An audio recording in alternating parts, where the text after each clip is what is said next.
Welcome to a new edition of the Neon Jazz interview series with jazz vocalist and composer Ellie Martin. She opened up about her new 2023 album called Verdant. On this debut recording, it showcases her wide-ranging vocal and compositional talents. The album has 12 original songs that mostly follow the arc of her life in the last few years, reflecting on her experiences as a woman, a mother, and a cancer survivor. She has a PhD in jazz studies and has performed alongside luminaries like Geri Allen, Jon Hendricks, and the New York Voices. She's got a great story. Enjoy. Ellie, it's nice to meet you. Thank you for taking a minute out for the show. I really appreciate it. No, thank you so much for having me. It's an honor to be on your show. Thank you. And before we get into your work and your life and music, I want to begin with COVID.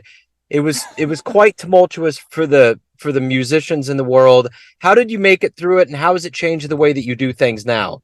Yeah, it's like the year that shall not be named, right? Yeah, it's such a strange experience for all of us. In a certain way, it was also kind of beautiful in that you really learn what your priorities are. And it also kind of, made me face like, okay, I've been wanting to make an album for a long time, but I'm teaching a lot and, I have kids and I'm too busy. I had a baby in 2021, so like right in the height of, actually right after the insurrection. My daughter was born on January 8th. When the insurrection happened on January 6th, I was like, all right, stay in there. But just such a strange time period, but in a way, having all of that extra time at home to spend both with my kids and also with my music, I found really rewarding. And I just keep saying that my children are still tremendous teachers to me, and that they completely live in the moment. They are completely who they are, unabashedly, right? There is no fear of judgment yet. They are just like, this is me, this is what I'm feeling, and I'm going to share it with the world. And I guess being around that energy full time, right? Because I wasn't going in to teach classes anymore. We were over Zoom, I was teaching, but being around my children really inspired me to pursue music and to say, okay, I got the degrees now. I got the PhD in jazz studies, but what do I have to say as an artist? And I wanted to show my kids, yes, you can, you can do the academic thing, but you can also do the music thing, and make your own music, kind of follow your dreams. And that the experience of being home with them really sort of inspired that for me. So obviously you have a new album now. We're in a new realm. How relieving is it to have the world waking up, possibility for live shows, a new album? Overall, what does this release mean for you? Oh, it's absolutely, music is... It's about your connection with the audience, right? Like, and that connection to people in a live setting is just so rewarding. And it just felt like, a lifeline that had been missing, right? Then when we were all home, I had done some, teaching online. I did some jazz camps online, but it's not the same as teaching in person or performing in person. And yeah, I definitely think that being out there and gigging again has been such a soul recharge, right? Even as an audience member, like going out and seeing live shows, it's like, I didn't even realize I missed that. I don't know about you, but over COVID, I was watching a lot of concerts on YouTube, and that kind of scratched that itch. But it's not the same experience, right? Of actually going and being part of either the audience or being in the band and being part of that creative process on stage, having that communication, that dialogue. I really, really missed it. So it's been tremendously rewarding and fulfilling to get back out there and start gigging some more. And the album, for me, it's an affirmation of, yes, I can do that, right? I know some people have, and I struggle with imposter syndrome. I kept going to school because I was like, I'm not good enough yet. I gotta, I'm not Diane Reeves yet. I gotta get to the Diane Reeves level. And then I finally kind of realized, well, I could stay in that headspace and my life would be over by the time I get to whatever my unrealistic expectation of perfection is. Or I could be brave and just do the thing. And just giving myself permission to do that has been so affirming, and it's tremendously helped me as an artist. And I've fallen in love with process. I take voice lessons with Kate McGarry. She's a great friend and just a tremendous mentor. And she was actually laughing because by opening that door for myself, I've started writing so much more music in a much shorter amount of time. She's like, Ellie, your album's just come out and you're already working on the next one. I was like, yeah, but it's like you open the floodgates, you give yourself permission. And I love writing music. I love the experience of it. I think it's sort of mysterious where songwriting comes from. I don't really understand. It's sort of a spiritual, intangible thing, but sort of following that muse. And this album was sort of the debut into that process, and just the sense of community that it also created for me. Peter Eldridge is on the project. He plays piano and sings background vocals on one of the tunes, and he's been a tremendous mentor. I've known him since around 2010, I believe, is when we first met. So I've known him in the New York Voices for a long time through their New York Voices vocal jazz camp, and he's a tremendous songwriter, tremendous accompanist and singer. He's the dream person to play with because he sings and plays, so he can anticipate what I want to do before maybe even I'm aware of what I'm going to do musically when we're improvising or when I'm phrasing a melody in particular. He's that magic combination, and also an incredible songwriter. So he has great ideas. If I'm, when we were recording this project, he's like, you got this chord here, what if we try this? And I'm like, duh, that's a great idea. So it's just been a really great, I guess, journey of self-affirmation. And there's a tune on there called Step Into Your Essence that I hope is for anybody who's dealt with issues of, insecurity or not feeling like they're enough. It's a plea for everyone to really be themselves and let's do what we love while we're here, right? Especially if COVID is a teacher of anything, there are no guarantees, right? So that this project has been tremendous for me, and I've really enjoyed the experience. So what are you ultimately hoping the listener gets from this new album? So those are kind of the themes that I'm hoping come across for people are like living in the moment. The first song is called Living for the Now. I wrote that about my kids. So for us as adults to kind of return to that facet of ourselves of living more fully in the moment and also enjoying the time that we do have. There's the theme throughout several of the songs about renewal of life. We all experience hardships. I had cancer when I was 25.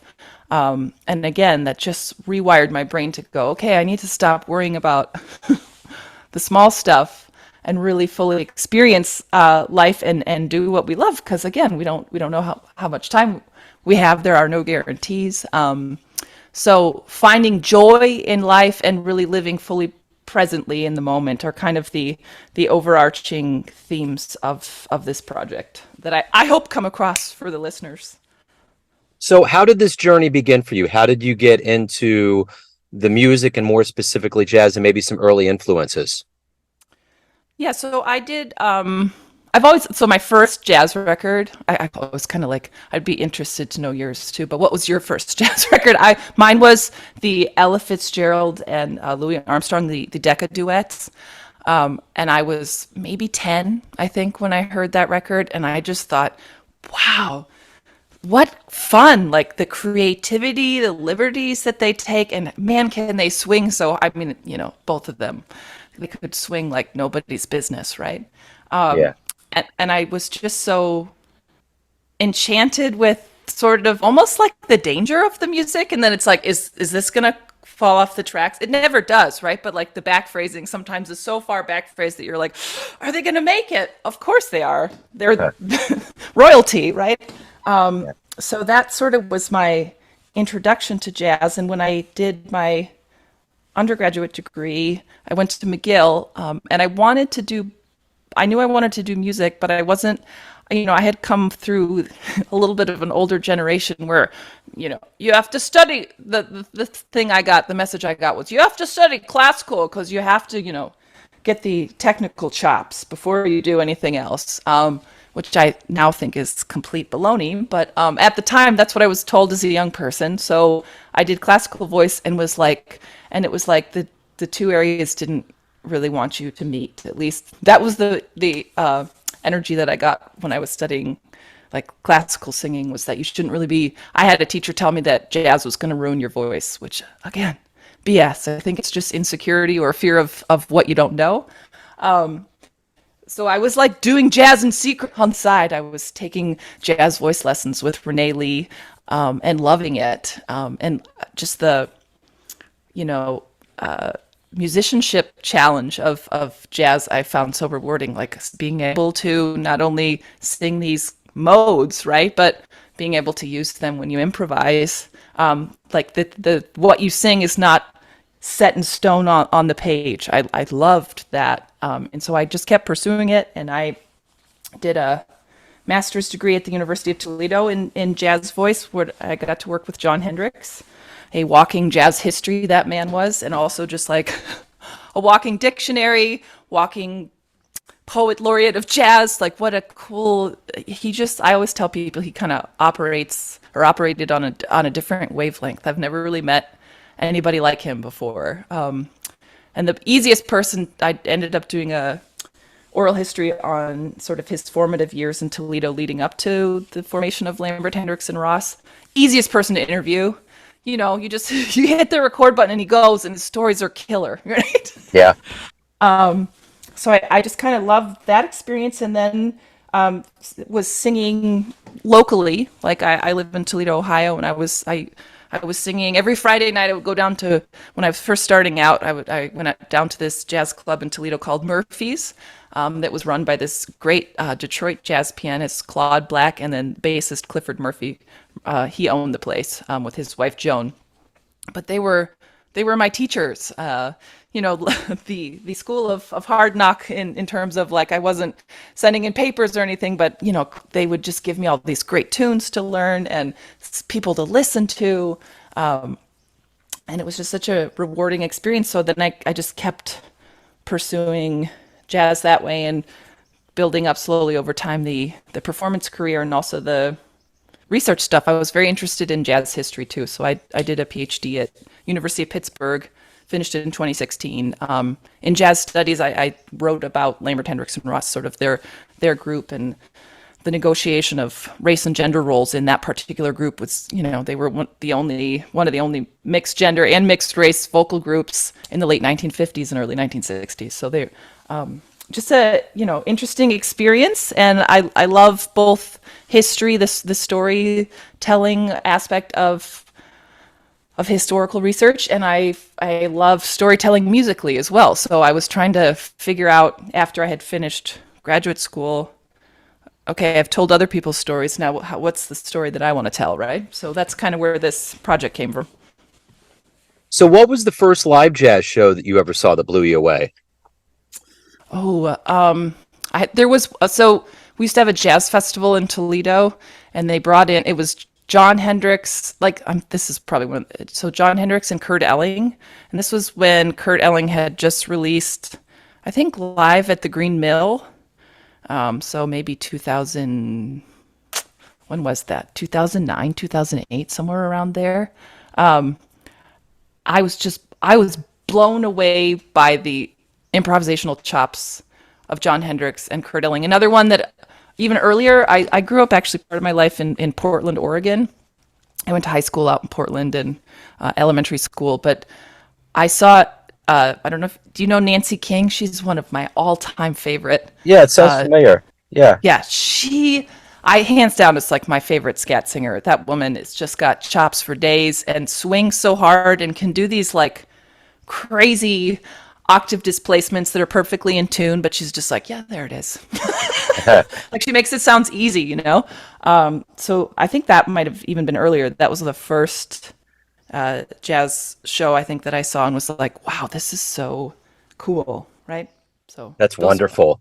Yeah. So in this process of being a musician yourself and writing your own story, what do you like the best about being a professional musician?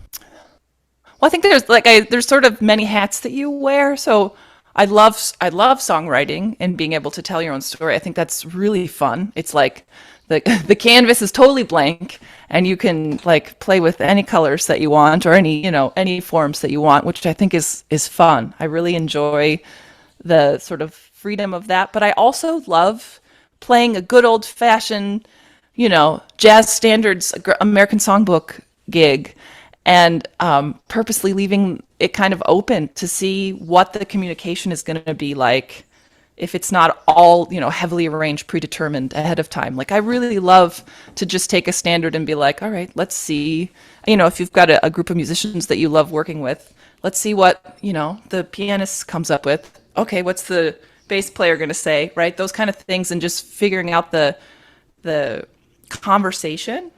And I love to, as a singer, playing with phrasing and improvisation to figure out, like, how far can I take this before it falls off the wagon completely, right? Like, I love that, like I was saying with Ella and Louis, I love that element of danger of it. Like, is this going to work? Maybe not. Like, it's kind of a spontaneous compositional process that's really fun. I think that I've never experienced in any other form of music that I've studied classical primarily, but as in addition to jazz, but that I love the freedom of jazz music. So let's say you have a dream tonight. You run into a much younger version, a 20-year-old version of yourself, and you could give that version of you a piece of advice based on what you've gained over your life and wisdom. What would you tell your younger version?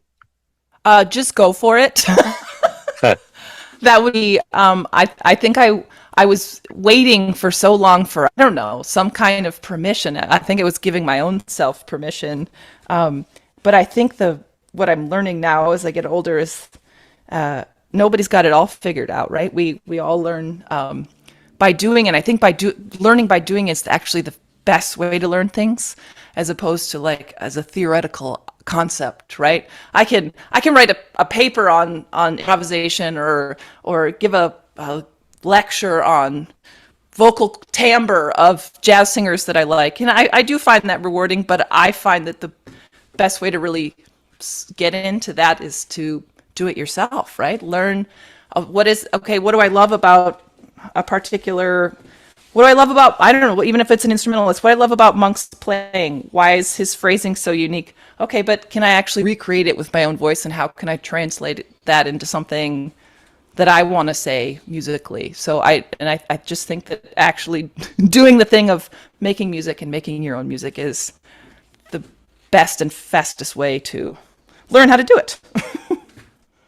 So if you could get into a time machine and go back in time and see a show anywhere, where are you going to go? Who are you going to see? Oh, that's tough. I would love, my mom went to grad school in New York City in the 70s, and she got to see Ella Fitzgerald. I think that would be, I would love to see Ella or Sarah. I think that would be so hip. Gosh, that's hard. Bill Evans would be super, I would have loved to have seen Bill Evans perform. Yeah. How about you? If you could go to one show, what would it be? I would have to see Miles. I named my only son after him, and Nice. I would just would love to go to probably, maybe in the early days when he was really hitting it up with Dizzy and Bird and kind of getting his feet wet, before the assault, when it really kind of took a toll on him, and Right. all of those kinds of things. Maybe when he was a little bit more fresh and before the drugs and all of that, it would have been good to see him just really riff it out. Yeah. So I would have loved, Andy Bay's still living, but I would have loved to have seen Andy Bay and the Bay Sisters. I think that Time Machine to Detroit, I guess. There's such a great, cool history even in the, area around here, but their version of Sister Sadie's probably the swinginest vocal recording of that tune. I would love to see them live. That would have been cool. yeah. So why do you love jazz? The freedom of it, that there's both, it is America's classical music. If we want to like put it in I find a lot of times there's this, what is the word for this? Institutionalization in the ivory tower of like classical is the elite standard and jazz is like fun music. It's not. It's got its own. Just look at some Duke Ellington scores and show me that that's not just as complicated, right, as Stravinsky.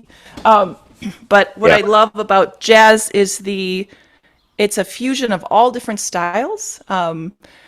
It's got African elements, it's got Caribbean elements, it's got world elements. I mean, I don't know how to answer that question. Is jazz American or international? I think it's both. I think we've got a unique thing that came out of the United States that created this music, right?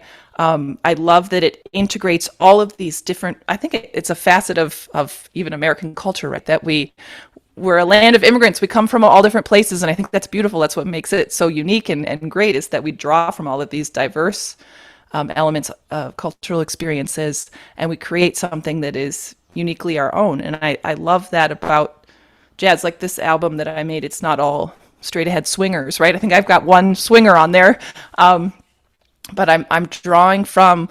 I love sketches of Spain just as much as I love other jazz, like more traditional straight ahead albums. So I love that you can play with all of these different grooves and sort of genre influences, and it's still called jazz, and it's uniquely your own, but also drawing on a legacy of history from all of these different styles of music. Like I love Count Basie too, right? Like I can draw on all of these different artists that I love and deeply respect, and then still create something that's uniquely my own, right? That's interesting. Yeah. So let's get exactly to the essence of you. Everyone has a perception of you, your family, your friends, your fans, but ultimately you live your life. What's your perception of you? Who do you think you are? That's a good question. I'm a jazz singer. I'm a mom. I'm a songwriter. So I think there's, again, I think we're all, like you had said kind of in your question, we're different facets of, and different elements of who you are come out depending on what the situation is that you're in. Like, I'm a different person at home with my 2 and 4-year-old than I am on a jazz gig, right? But that doesn't mean that they're not both part of who I am.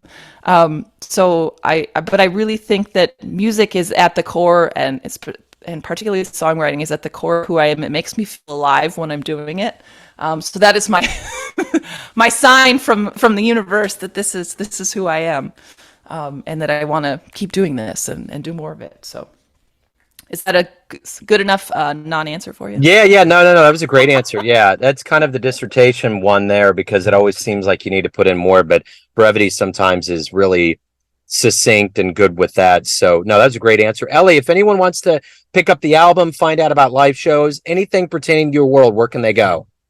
So I've got my whole album is on Bandcamp, so you can download a digital copy, or I've got physical copies, and my friend Emily Kane did the artwork. I think she did a beautiful job.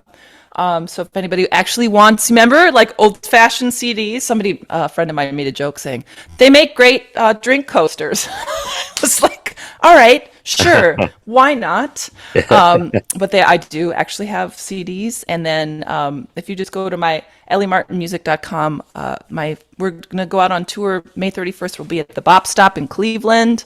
We're going to play in Bowling Green, Ohio at Arlen's on June 2nd. We'll be at Lucille's in Toledo on the 3rd. Then we're going to go to Pittsburgh, Columbus, and Akron. So that's coming up really, really soon. So 31st to about June 10th, we'll be touring. But all those dates you can find on my website, and the CD's on Bandcamp. Excellent.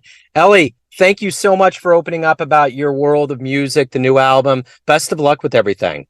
Yes, thank you again so much but I do have to ask, what was your first jazz record? I love that question. I fall into that regular group of Kinda Blue. Nice. Excellent. Yeah, which is probably why Miles has such a relevance to me. But yeah, I was flying to Seattle, and I just remembered this the other day. I had the old Walkman with the CD in it, and I remember for some reason, I was a smoker at the time, and I either smoked too little or too much nicotine, and I fainted on the plane, I think, before I got off.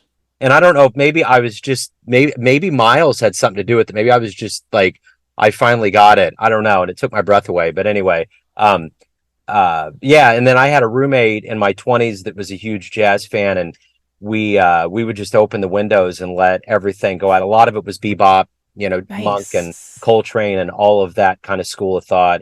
and then of course it just kind of went on from there. So it's been good. Nice. Blast a little Eric Dolphy for you.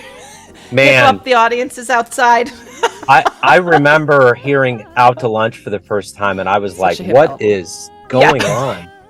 You know, it's a great album, but yeah, in the beginning I was like, I just had no idea that notes could get kind of rearranged in that direction. So it was really good. But Cool. but yeah, great. Thank you so much. Thank you so much. Thanks for listening and tuning in to another Neon Jazz interview, where we give you a bit of insight into the finest players and singers in New York City, Kansas City, and spots all over the world, giving fans all that jazz. Thanks to Ellie for her time, energy, and cool. If you want to hear more Neon Jazz interviews, you can find us on Spotify and Apple Podcasts. Subscribe to us at YouTube, and for everything Neon Jazz, go to the neonjazz.blogspot.com. Until next time, enjoy the jazz, my friends.